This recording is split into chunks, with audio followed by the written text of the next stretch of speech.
Hello, everyone. I'm Greg Gutfeld, along with Kimberly Guilfoyle, Juan Williams, David Webb, and Andrea Tantaros. This is The Five.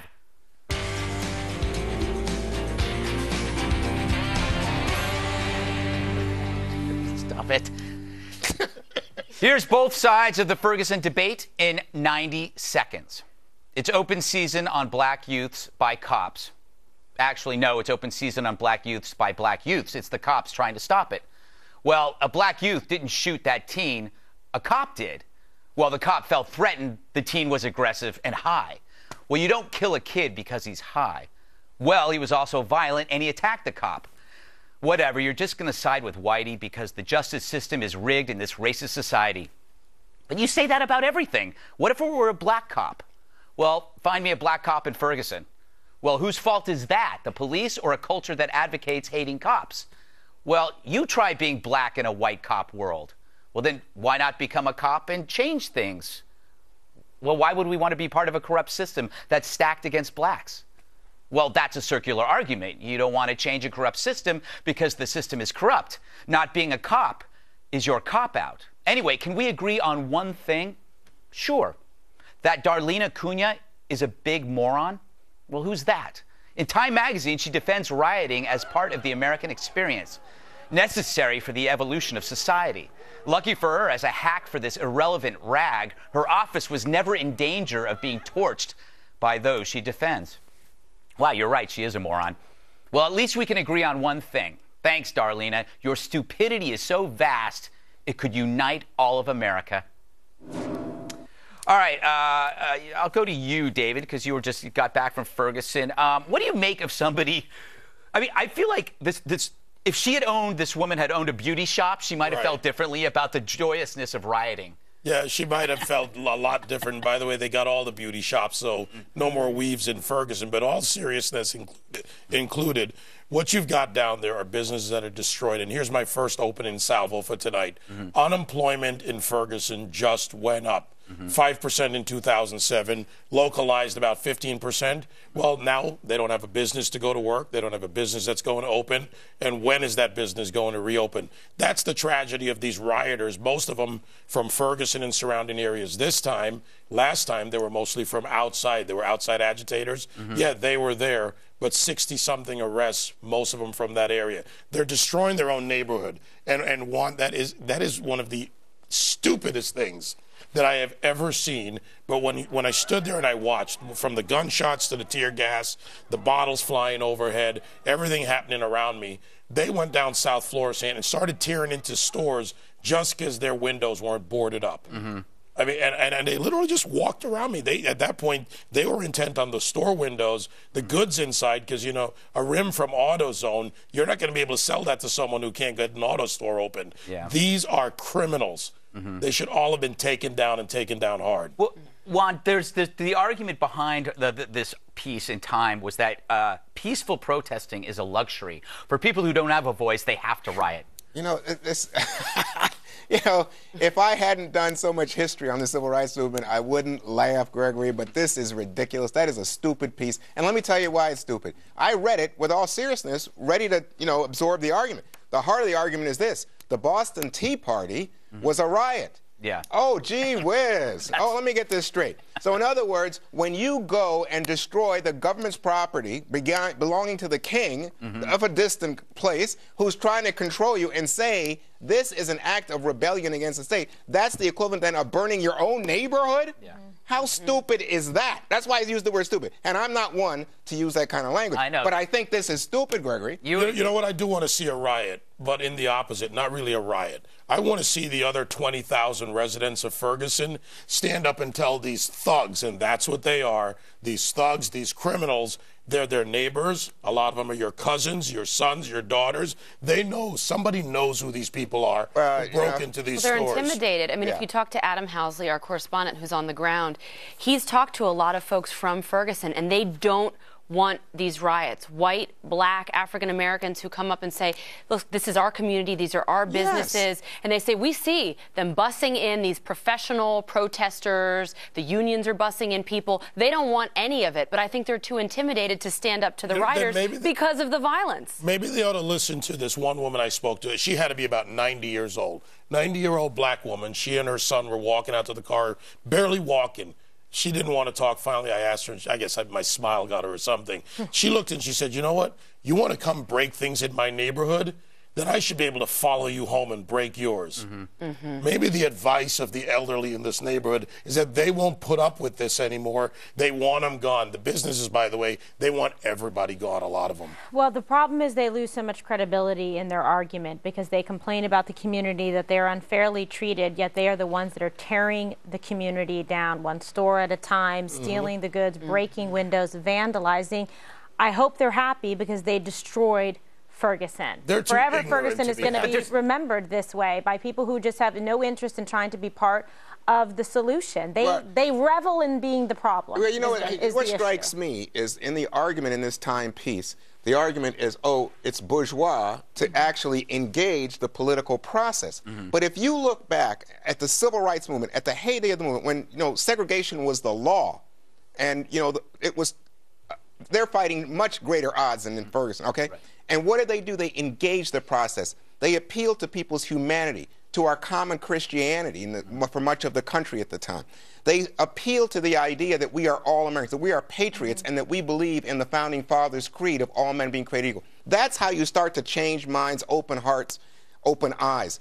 But these people are lazy. They don't want to take the time to actually engage the American process, which is what holds us together as an American people. They want to destroy, and to me, incredibly stupid, they want to destroy their own community. Or actually, they want to destroy poor black people's community and then go back wherever they went. They don't even understand some of the simple arguments here. You know how the Michael Brown law that they started to float out there, cameras on all the police? I stood there and watched dozens of people not wanting to be filmed by the police while they were claiming. No, those are the protests. Those are crazy people. No, but I think that's the fathers. It's a good idea. I'm talking about citizens. I'm talking about citizens. Well, we're going to come out here and protest, but don't film us. Well, you know what they did? I was watching this on Ustream. They would be taunting the police so that they could film the police doing something. But they're baiting them. But they don't want to get filmed when they're breaking it. One hits the nail on the head. Civil rights wasn't won because of protests. It was won because you engaged the system. Laws are not changed by breaking windows. And it's a long-term struggle. The thing is, if people who want to just jump in front of a TV camera or want their name and lights, these people are provocateurs. These people are hustlers, in my opinion. They're in it for the money. But if you really want to change things, if you want to change the system, it's a long-term issue. Well, then why doesn't somebody ask Al Sharpton when he comes down there and at 11 a.m. he stands up in front of the church and no one says to him, okay, Al, what are you going to do about education, economic redevelopment? What law are you going to come back here when the riots are over, when the protests are over, and what are you going to do to actually foster a solution? This is too much. That's the problem with you people. You're too educated. But let me just say, why is it that you can't have say to that man, to Sharpton, where are you to stop the rioting from starting? If you're such the great black leader, why don't you do that? He's not interested in it. He's not interested. He really isn't. If the argument ends and solutions come into play, Al Sharpton, Jesse Jackson, out of a the job. rest of the race hustlers are out of business. Look, he goes down there and he gives the flowery speech, but he never talks about what's going to happen when everybody leaves. How much of the black community understands that? Do they get that? That he's a race hustler and he's only hurting? Well, I'll tell you this, because I think there's so many white people who say to me, oh, you don't understand Al Sharpton. Al Sharpton really is a voice for poor people, for the black community. And I would say, as I recall, Al ran for president one time. How do you do in the black community? I think Al ran for mayor one time here in the big city. How do you do, Gregory? I don't know. Not well. I don't think so. I think I beat him by 3 points. I want to bring up no, David, it's my turn. I want to talk about, whenever we get into these kinds of debates, a counterpoint is always black on black crime. Giuliani brought it up. It surfaces as a rejoinder to when a police officer shoots a black individual, then somebody says, well, what's worse is black on black crime. Well, this Milwaukee police chief, Ed Flynn, went off on reporters after a commission meeting concerning the shooting of a black man. They asked him why he had checked his cell phone during a meeting, and he kind of summarizes the whole conflict. Go ahead. What's your response to some of the people that thought you were being disrespectful by being on your phone and not being attentive to them? Well, I was on my phone, and yes, that's true. I was following developments with a 5-year-old little girl sitting on her dad's lap who just got shot in the head by a drive-by shooting. And if some of the people here gave a good God about the victimization of people in this community by crime, I take some of their invective more seriously. The greatest racial disparity in the city of Milwaukee is getting shot and killed. Hello. 80% of my homicide victims every year are African American. 80% of our aggravated assault victims are African American. 80% of our shooting victims who survived their shooting are African American. Now, they know all about the last 3 people that have been killed by the Milwaukee Police Department over the course of the last several years. There's not one of them can name one of the last 3 homicide victims we've had in this city. Now, there's room for everybody to participate in fixing this police department, and I'm not pretending we're without sin. But this community is at risk, all right. And it's not because men and women in blue risk their lives protecting it. It's at risk because we have large numbers of high-capacity, quality firearms in the hands of remorseless criminals who don't care who they shoot. Now, I'm leaving here to go to that scene. And I take it personally, okay? We're going up there, and there's a bunch of cops processing a scene of a dead kid. And they're the ones that are going to be out there patrolling and stopping suspects that may have guns under the front seat. They're the ones that are going to take the risks of their lives to try to clean this thing up. All right? We're responsible for the things we get wrong, and we take action. We've arrested cops, we've fired cops, and so on. But the fact is that the people out here, some of them, who had the most to say, are absolutely MIA when it comes to the true threats facing this community, and it gets a little tiresome. And when you start getting yelled at for reading the updates of the kid that got shot, yeah, you take it personal, okay? Now, no offense, but I'm going up there now. Man, God bless I love this guy. I think the chief is onto something. Yeah. You know, I mean, that's what's going on. I mean, the reality, I live in a black neighborhood in Washington, D.C. That's the reality that he's talking about. Mm-hmm. Yeah. I don't think he doesn't mince words, Andrea. No, he doesn't. And, you know, Rudy Giuliani is taking a lot of heat for answering a question about cops go where there's high crime. Right? And if you start to impede cops from doing their job, which is what Eric Holder came out today, said, oh, we're going to, on the federal level, we're going to start to do something to restore trust in cops.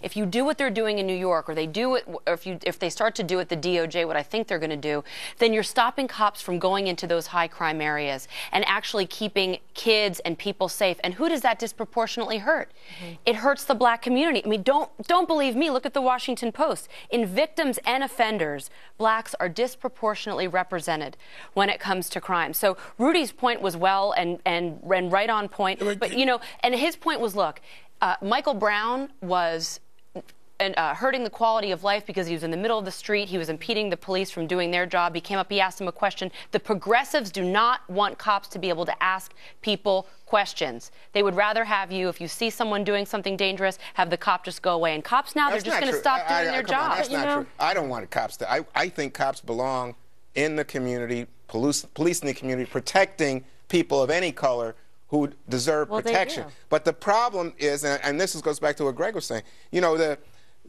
it shifts. I mean, oftentimes, and I've written this because I think it's an outrage, the high percentage of crimes committed, violent crimes in particular, committed by blacks, most often, Andrew, against black people. Mm-hmm. But the fact is that if you look at cops, you know, the whole argument about stop and frisk, about driving while you're black, racial profiling, there's a fear of being stereotyped that David and I are walking down the street and some cop says, hey, they're 2 black guys. They don't know who David and I are, but they are acting on assumption. There is that fear among black people in the United States. But not amongst everybody, and I'll throw that into another direction.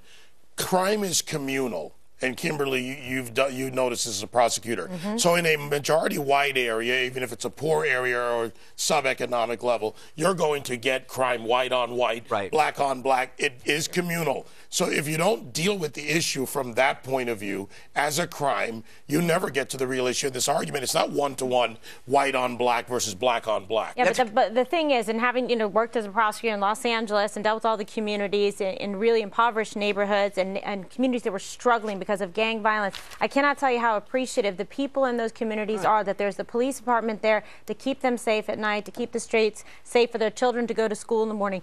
That's where you have to engage in community policing, have these town hall meetings, come together to be able, so people invest in the community, they make sure and work in a partnership with the police department. I have seen it done very well. throughout the state of California for sure. Here in New York, it can be done. These are models that can be adopted. The majority of law-abiding people, they don't mind if the police are there making sure that they're safe, that businesses can open, that the economy can flourish in these neighborhoods, that there are jobs to be had.